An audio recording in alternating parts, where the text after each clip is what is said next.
கேட்டீங்களா?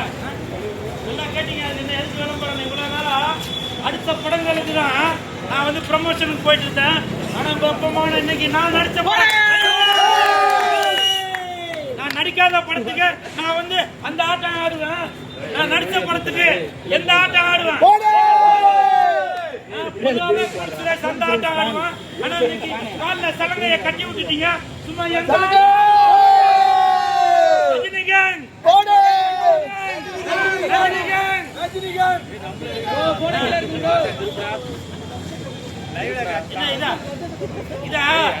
இதயத்துல இருக்காரு, உள்ளத்துக்குள்ள இருக்காரு. அதான் லெஜண்ட்.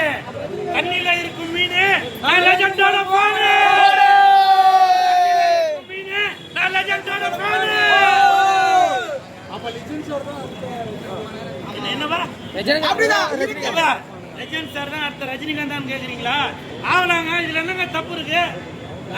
ஒரு மனிதனுக்கு திறமை இருந்தாங்க லெஜண்ட் மட்டும் இல்லாங்க, உலகத்தில் உள்ள எல்லாருமே சூப்பர் ஸ்டார் ஆகலாம். விரைவில் லெஜண்ட் அவர்கள் சூப்பர் ஸ்டார் ஆவாரு, டபுள் சூப்பர் ஸ்டார் ஆவாரு.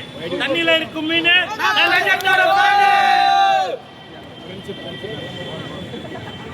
அப்படியே மேல எகிரி வச்சு வாங்க வாங்க வாங்க. சந்தோஷம் சந்தோஷம். நல்லா இருக்கீங்களா? நல்லா இருக்கீங்களா? சந்தோஷம் சந்தோஷம். இங்க பாருங்க sir, centre sir, centre sir, sir sir, hero sir, sir centre sir.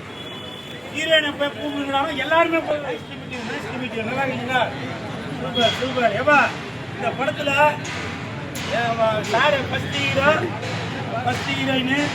தாய் மாமா, தாய் மாமா, நாய் மாமா. லைட்டா பின்னாடி வா. கேள்வி கேட்பா. ரஜினிகாந்த் சொன்னாரு, அவரை வச்சு ஏற்கனவே தமிழ் சிகரெட்டை போது மூம்புறையில காலமெல்லாம் பண்றாரு. நான் ரஜினி வச்சுக்க மொத்த காலமெல்லாம் தமிழ் அப்படி சிகரெட்டை போடுறது அப்படி பண்ண சீரழித்தா. நீ வந்து சீரழிக்கிறதுக்கு இந்த படம் பண்ணிருக்க. அது சொல்லு போய் சொல்லு. அந்த 17 பேரை சுட்டு தீவிரவா சொல்லு சொல்லு போய் சொல்லு. பத்திரிக்கை போய் சொல்லு. நீ காமெடியா? நீ உண்மையா ஹீரோவா நல்லா சொல்லு.